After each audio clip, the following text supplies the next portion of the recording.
حضرت خواجہ معین الدین چشتی رحمۃ اللہ علیہ اپنے پیر و مرشد حضرت خواجہ عثمان ہارونی رحمۃ اللہ علیہ کے ہمراہ دربار رسالت مآب صلی اللہ علیہ وآلہ وسلم پر حاضر ہوئے تو دربار رسالت سے آپ کو ہندوستان جانے کا حکم ہوا۔ چنانچہ وہاں سے واپسی پر آپ بغداد، تاشقند، ہرات، افغانستان سے ہوتے ہوئے جب ہندوستان تشریف لائے تو سب سے پہلے حضرت سیدنا علی بن عثمان الحجویری المعروف داتا گنج بخش رحمۃ اللہ علیہ کے مزار پر لاہور تشریف لائے اور آپ نے اعتکاف فرمایا۔ آپ رحمۃ اللہ علیہ نے مزار پر تقریباً 40 دن تک چلہ کیا مگر زیارت بسعادت نصیب نہ ہوئی۔ اب مایوس ہو کر رخصت ہونے لگے تو اپنی عقیدت کا یوں اظہار فرمایا: گنج بخش فیض عالم مظہر نور خدا، گنج بخش فیض عالم مظہر نور خدا، نا کسارا پیر کامل کامل آرا رہنما۔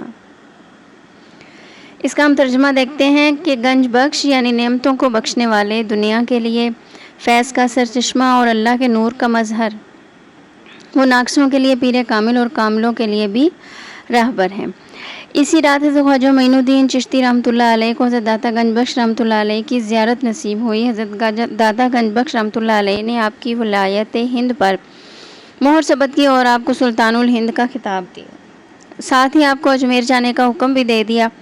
آپ کا یہ شعر آج بھی لوگوں کی زبان پر اسی خلوص کے ساتھ جاری ہے اور اس شعر سے آپ حضرت داتا گنج بخش رحمۃ اللہ علیہ کے مقام و مرتبہ کا بھی پتہ چلتا ہے۔ حضرت خواجہ معین الدین چشتی رحمۃ اللہ علیہ کی اگلی منزل اب اجمیر تھی، چنانچہ لاہور میں کچھ عرصہ قیام کرنے کے بعد اب اجمیر کی طرف روانہ ہو گئے۔ آپ کی تشریف آوری سے 12 برس قبل پرتھوی راج جو کہ ہندوستان کا ایک بادشاہ تھا، اسے اس کی والدہ نے آگاہ کر دیا کہ آج سے 12 برس کے بعد اجمیر کی طرف سے ایک بزرگ آنے والے ہیں۔ ان کی جو شکل و صورت تھی وہ ساری ان کی والدہ نے، پرتھوی راج کی والدہ نے اس کو بتائی کہ اس درویش کی یہ شکل و صورت ہوگی اور 40 رفقا کے ساتھ وہ آئے گا اور تیری سلطنت کا خاتمہ ہو جائے گا۔ اس میں دلچسپ بات یہ تھی کہ پرتھوی راج کی ماں علم نجوم کی ماہر تھی۔ پرتھوی راج نے اس دور میں سے اپنا اسی دن سے یعنی کہ اسی وقت سے اپنا حکم نامہ نافذ کرنا شروع کر دیا کہ اس تاریخ سے اگر کوئی مسلمان فقیر اس صورت و شکل کا 40 رفقا کے ساتھ اگر ہماری سلطنت میں داخل ہوا تو اسے فوراً قتل کر دیا جائے۔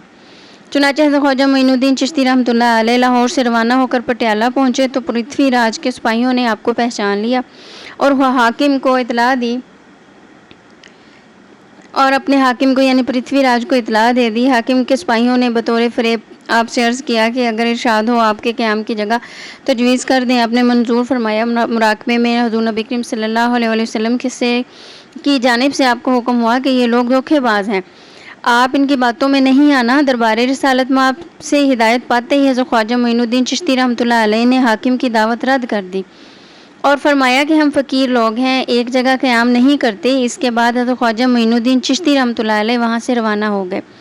سلطان محمود غزنوی کے حملوں سے تو ہندوستان میں مسلمانوں کے خلاف نفرت کی لہر پہلے ہی دوڑی ہوئی تھی۔